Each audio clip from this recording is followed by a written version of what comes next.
Historian ने अपने अपने तर्क दिए हैं कि इसने राजधानी क्यों बदली। एक तर्क तो ये है कि उस समय पे जैसे इब्न बतूता ने कहा है, और बहुत सारे लोग इब्न बतूता के समर्थक रहे हैं इस बात को लेकर के।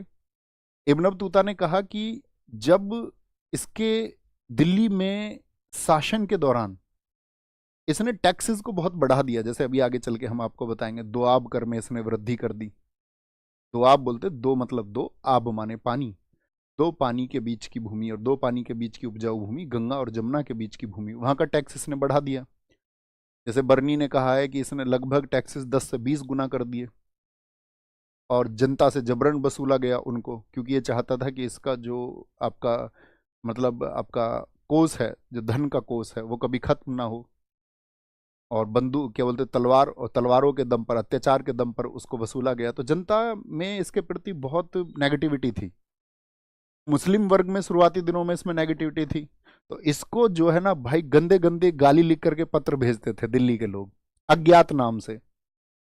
मतलब अपने किसी ने अपने नाम से पत्र भेज दिया, मोहम्मद बिन तुगलक को बुरा भला कहा इसके एड्रेस पे, अभी पत्र पढ़े जाते थे या खबरें सुनी जाती थी कि भैया आपको ऐसा ऐसा बोला गया है, लोग इतना बुरा बुरा बोल रहे हैं। तो कहते हैं बड़ा परेशान हुआ था उनसे, और इसने सोचा था दिल्ली के लोगों की अकल ठिकाने लगानी है।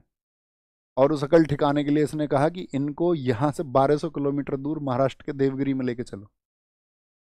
और इसके बारे में तो ये भी लिखा है बर्नी ने कि उसने अपने जंगले से झांक करके देखा था, और अपने बहुत सारे जो गुलाम लोग थे उनको भी भेजा दिल्ली में ढूंढने के लिए कि ढूंढो कोई बचा तो नहीं है।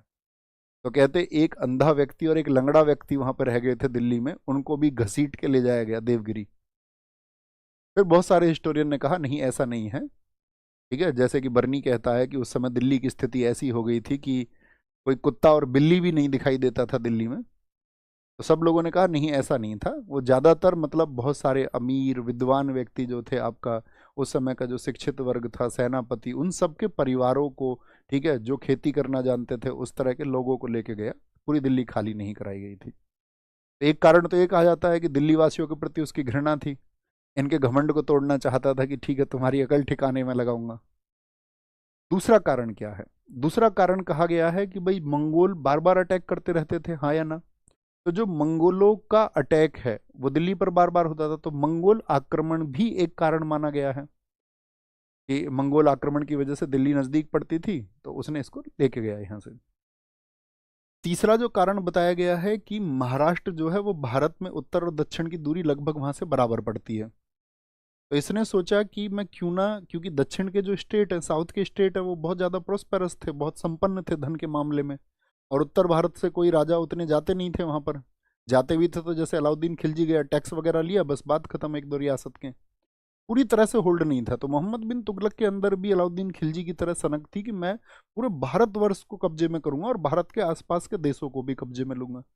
तो उसने सोचा सेंटर बनाते हैं कहाँ पे, महाराष्ट्र में, और साउथ के स्टेट को इस तरह से लूटेंगे।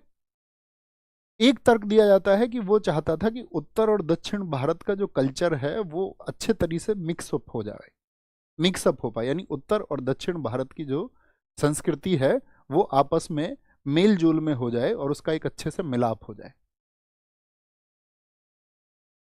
ठीक है, तो अभी समझेंगे।